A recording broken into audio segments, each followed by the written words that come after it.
नमस्कार दोस्तों, मेरे YouTube channel easily explained everything में आपका स्वागत है। आज हम बात करेंगे इंसुलेशन रेजिस्टेंस और वाइंडिंग रेजिस्टेंस के बारे में।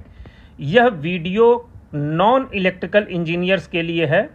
ये स्क्रीन पर एक कंडक्टर है जिससे करंट फ्लो हो सकती है। इस कंडक्टर के ऊपर ये एक इंसुलेशन की परत है और अब अगर हम इसको किसी एनर्जी सोर्स से, अगर इसके दोनों इंड, इस इंड और इस इंड को किसी एनर्जी सोर्स से कनेक्ट करेंगे तो इसके थ्रू एक करंट फ्लो होगी। और नॉर्मली करंट को इसी कंडक्टर के थ्रू फ्लो होना चाहिए और ये जो इसके ऊपर इंसुलेशन की परत चढ़ी है इसके थ्रू होकर के कोई करंट नहीं फ्लो होनी चाहिए। ये जो कंडक्टर है ये ऐसे हवा में तो लटकेगा नहीं, या तो हम इसे किसी ग्राउंड पर सपोर्ट करेंगे, वॉल पर सपोर्ट करेंगे, या केबल ट्रे में रखेंगे, या किसी पाइप या लोहे के कंड्यूट में या प्लास्टिक के कंड्यूट में होके जाएगा जो कि फाइनली किसी वॉल पे या ट्रे पे सपोर्टेड रहेगा। जैसे ही इसे किसी ट्रे में या किसी अर्थ के समीप रखेंगे तो नियम तो ये कहता है कि इसके थ्रू एक करंट और फ्लो होनी चाहिए, जैसा कि स्क्रीन पर दिखाई दे रहा है। और यकीन मानिए इस इंसुलेशन के थ्रू भी होकर के एक करंट फ्लो होता है और इस करंट को हम कहते हैं लीकेज करंट। ये लीकेज करंट बहुत कम होता है और इतना कम होता है कि इसको हम एज्यूम कर लेते हैं जीरो। अगर ये इंसुलेशन हमारा फेल हो जाएगा तो ये लीकेज करंट की वैल्यू बढ़ती जाएगी और ये इंसुलेशन हीट होगा और हीट होते होते ये मेल्ट हो जाएगा या इसमें आग लग जाएगा, जिससे कि हमारी ये जो कंडक्टर है ये कंडक्टर अर्थ हो जाएगा और सर्किट ट्रिप कर जाएगा या आग लग जाएगी या कुछ भी हो सकता है। तो आज हम किसी भी कंडक्टर के रेजिस्टेंस और इंसुलेशन रेजिस्टेंस के बारे में जानेंगे। तो एक चीज जान लीजिए कि रेजिस्टेंस हो या इंसुलेशन रेजिस्टेंस हो, है वे रेजिस्टेंस ही। स्क्रीन पर आपको वही कंडक्टर दिखाई दे रहा है जिसके चारों ओर एक इंसुलेशन लगा हुआ है, जैसा कि आपको स्क्रीन पर दिख रहा है। इस कंडक्टर के रेजिस्टेंस यानी इसके अंदर से ये जो कंडक्टर जा रहा है, इस कंडक्टर के दोनों सिरों पर जब हम मल्टीमीटर या ओम मीटर लगा करके जब इसके रेजिस्टेंस को मेजर करते हैं तो हम कहते हैं इसको वाइंडिंग रेजिस्टेंस। यानी कंडक्टर का रेजिस्टेंस जब भी नापेंगे जिसमें कि करंट फ्लो होना है, जिसमें करंट फ्लो होना चाहिए, उसको कहेंगे वाइंडिंग रेजिस्टेंस।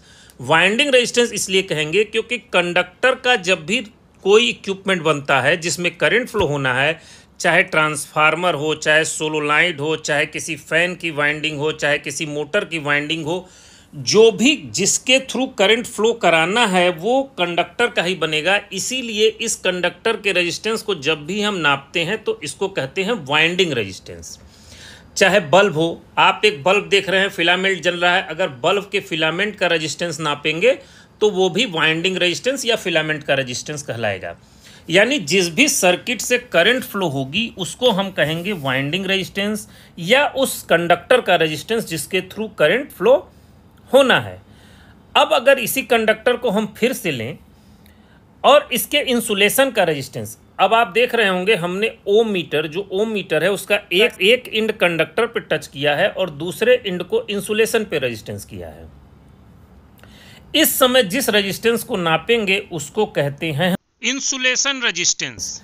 लेकिन चूंकि ओम, अब अगर ये मान लीजिए कि 220 वोल्ट का सप्लाई जा रही है अब मान लीजिए कि इस कंडक्टर के थ्रू 220 वोल्ट की सप्लाई जा रही है या 220 वोल्ट से ज़्यादा जा रही है, 1 kV जा रही है, 2 kV, 15 kV की सप्लाई या 21 kV की सप्लाई जा रही है। अगर इस कंडक्टर के अक्रॉस जो सप्लाई है उसका वोल्टेज जो है इतना ज़्यादा है तो उस केस में अगर हम इस मल्टीमीटर से, ये जो स्क्रीन पर मल्टीमीटर या ओम मीटर दिखाई दे रहा है, इस ओम मीटर से इसका इंसुलेशन रेजिस्टेंस नापेंगे तो हम 12 वोल्ट 20 वोल्ट पे नाप रहे हैं, परंतु इस इंसुलेशन जो इसके चारों ओर इंसुलेशन है उसको जो वोल्टेज बियर करना है उसकी क्षमता हो सकता है इससे ज़्यादा हो। इसीलिए हमेशा इस इंसुलेशन का इंसुलेशन रेजिस्टेंस हम इतने ज़्यादा वोल्ट पर मेजर करते हैं जो कि इसके वर्किंग वोल्टेज से 2 गुना कम से कम हो। यानी अगर इसका वोल्टेज अगर 1 kV है तो हमको मेगर कम से कम 2 kV पे तो चेक कर ही लेना चाहिए।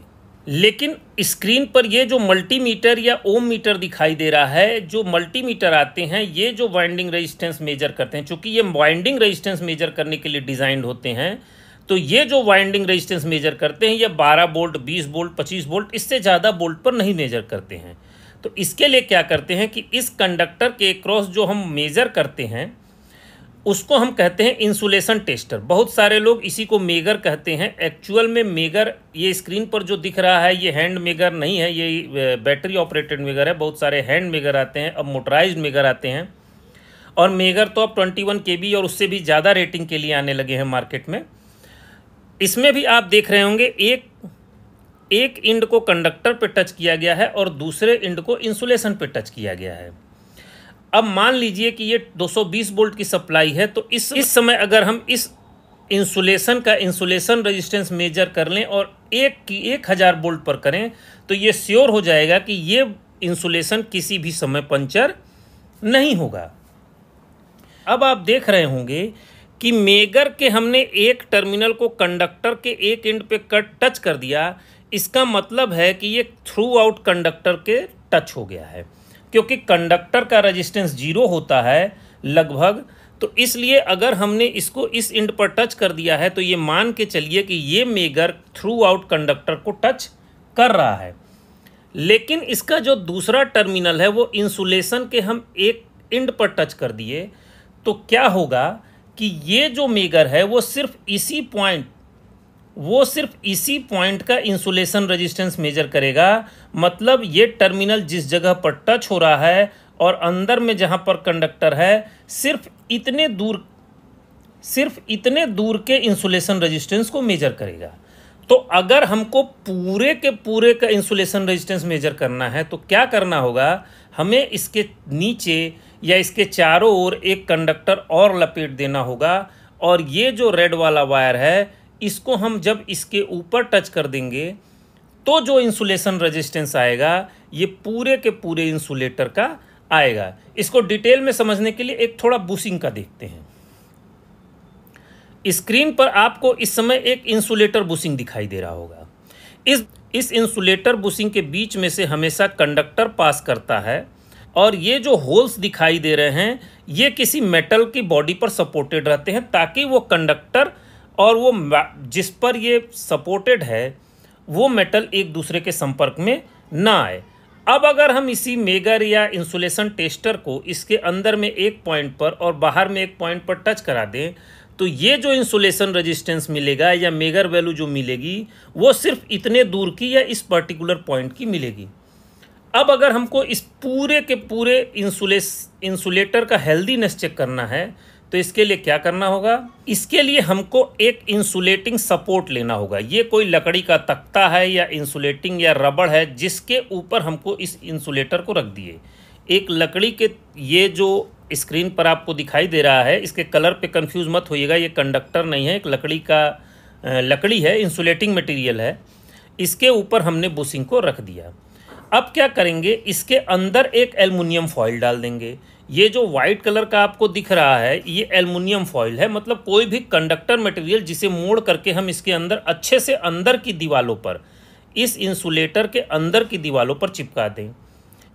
अब क्या करेंगे, हम इसके बाहर भी एक एल्युमिनियम फॉइल चढ़ा देंगे, इसके बाहर की दीवारों पर लगा करके अच्छे से चिपका देंगे। अगर आप इसका टॉप व्यू क्रॉस सेक्शन देखेंगे तो आप देखेंगे कि ये जो वाइट है ये सब एल्युमिनियम फॉइल हो गए। इसके बाहर एल्युमिनियम फॉइल हो गया, अंदर एल्युमिनियम फॉइल हो गया और बीच में बुशिंग इंसुलेटर हो गया। इस एल्युमिनियम फॉइल को जो बाहर वाला एल्युमिनियम फॉइल है, ये जो बाहर वाला एल्युमिनियम फॉइल है इसको इसने बाहर में चारों ओर टच किए हुए हैं, और ये जो अंदर वाला एल्युमिनियम फॉइल है इस इंसुलेटर को अंदर से पूरी तरह से टच किए हुए है।